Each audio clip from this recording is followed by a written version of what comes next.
शौक है महंगी महंगी होटल में रुकना और ऐश और आराम करना, वैसे एक भूतिया और हॉन्टेड कहानी आपके सामने ले आया हूँ। सबसे पहले तो स्वागत है हॉन्टेड 27 में आपका।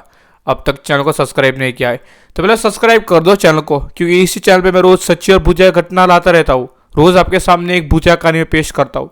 सब्सक्राइब कर दो, लाइक भी कर दो, और इंस्टाग्राम पे मुझे फॉलो नहीं किया है तो नीचे डिस्क्रिप्शन में मैंने लिंक दे दी है, जाके मुझे इंस्टाग्राम पे ही फॉलो कर लो, ताकि आप भी मुझे कोई स्टोरी सेंड कर सकते हो, डीएम कर सकते हो डायरेक्ट, या भूतिया कहानी जो भी आपके साथ या आपके दोस्तों के साथ घटी हो जो मैं दुनिया को सुना सकूँ। चलिए कहानी की शुरुआत करते हैं बिना कोई टाइम गवाए। तो कहानी की शुरुआत होती है सन 2019 की ये बात है। रोहन नाम का एक व्यक्ति था जिसकी उम्र यही कोई 30 साल रही होगी। रोहन शुरू से ही बेंगलोर में रहता था। उसका जो कामकाज था वो यही सेल्स मार्केटिंग का था। उसको अलग अलग स्टेट में जाना पड़ता था अपना प्रोडक्ट लेके।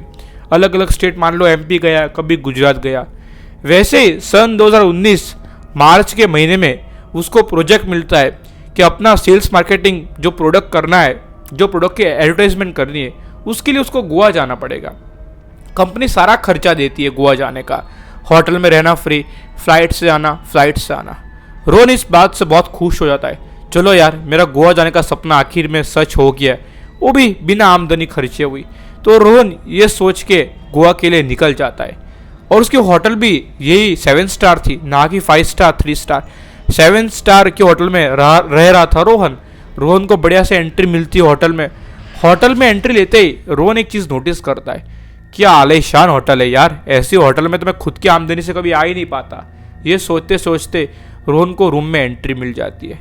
जैसे रोहन रूम में एंट्री लेता है, रूम तो मानो जैसे कि कोई राजा महाराजा का रूम हो जाए, इतना बढ़िया सुंदर रूम, क्या व्यू आ रहा था होटल के रूम में से भी।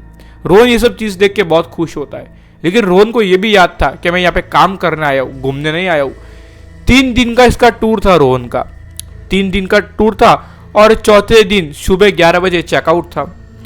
रोहन का एक रूटीन बन गया था 3 दिन के लिए कि रोज 11 बजे सुबह होटल से बाहर निकलता था अपने कंपनी के काम से, और 3 बजे तक दोपहर को वापस आ जाना था। लगातार 2 दिन ये रोहन का जो ये काम था वो चल ही रहा था। जब तीसरा दिन आया, यानी कि कल चेकआउट करना है और आज का दिन, तो रोहन के लिए थोड़ा मुश्किल हो गया कि उस दिन रोहन को पूरी दोपहर काम करना था, ना कि सिर्फ आधे या 2-3 घंटे की बात नहीं थी, पूरी दोपहर ही काम करना था।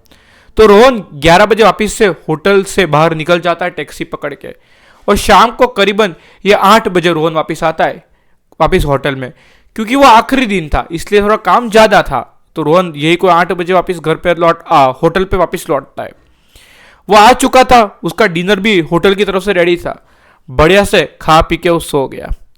अब जैसे ही उसको पूरी रात बहुत बढ़िया नींद आई। होटल मानो कि एकदम नॉर्मल, पूरी तरह से नॉर्मल है। और ये जो होटल है ये पंजिम रोड है, वो पंजिम रोड वीआईपी रोड में ही बनी गई होटल है। मैं नाम नहीं ले सकता होटल का, ये होटल 7 स्टार होटल है और पंजिम रोड पे आई हुई बहुत बढ़िया होटल है। उसमें ही रोहन रुका हुआ था। और जैसे ही चेकआउट मतलब कि चौथा दिन शुरू हुआ, सुबह रोहन की आँख खुलती है 8 बजे। लेकिन पता नहीं क्यों रोहन जो ब्लैंकेट लेके सोया था, वो ब्लैंकेट रोहन के हाथ से निकल ही नहीं रहा था, मानो कि फ्रीज हो गया और ब्लैंकेट पूरी तरह से। रोहन बहुत कोशिश किया लेकिन वो ब्लैंकेट निकाल ही नहीं पाता। उसको अजीब और नेगेटिव वाइब्स आना शुरू हो गए थे रोहन को। रोहन मुश्किल से आधे घंटे से तड़प रहा था खटिया पे से खड़ा होने के लिए, लेकिन बेड पे से वो खड़ा हो ही नहीं पा रहा था, मानो उसका शरीर किसी ने अकड़ लिया या किसी पकड़ लिया। सामने पड़ी हुई कांच की ग्लास, जो कि एग्जैक्ट डाइनिंग जो होता है टेबल, उसके सामने ग्लास पड़ा हुआ था, वो इतनी जोर से, पता नहीं क्या हुआ, इतनी जोर से फूटती कि सारा पानी वो ग्लास में से नीचे गिर जाता है। जो जार होता है पानी का, इतनी जोर से फूटती है कि पूरा पानी ब्लास्ट हो जाता है, वहीं पूरा नीचे गिर जाता है पानी और कांच हो जाते हैं। और ऑटोमेटिकली उसकी लाइट की रूम भी सारी बंद चालू होती है। रोहन देखते सारा ये क्या सीन हो रहा है मेरे रूम में, ना मैं खट्टे पे से खड़ा हो पा रहा हूँ, सामने पड़ा हुआ ग्लास ऑटोमेटिक फूट गया, नीचे ग्लास हो गया, ना मैं खड़ा हो पा रहा हूँ, ब्लैंकेट निकल नहीं रहा है। रोहन को लगा कि कुछ ना कुछ ऐप पैरानॉर्मल एक्टिविटीज के रिलेटेड ये कुछ है। रोहन बचपन से शिव भगवान का बहुत बड़ा भक्त था। वो शिव भगवान नाम का नाम जाप शुरू कर दिया, शिव शिव शिव बोलना शुरू कर दिया। मारा 10 मिनट में तो ब्लैंकेट हटा दिया और फटाफट रूम के बाहर भाग गया।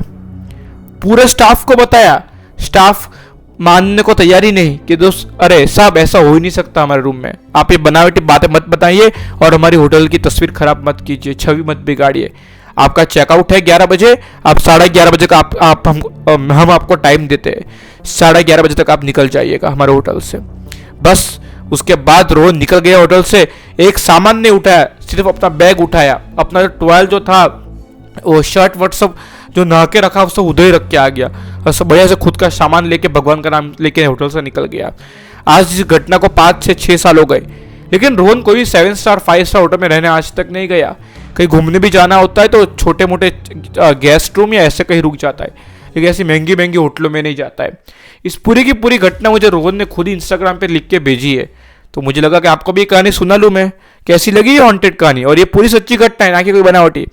अगर आपके पास भी कोई ऐसी भूतिया या कोई भी कहानी हो तो आप मुझे इंस्टाग्राम पे डीएम कर सकते हो। कहानी अच्छी लगी हो तो लाइक और सब्सक्राइब भी कर देना। देखने के लिए बहुत बहुत धन्यवाद।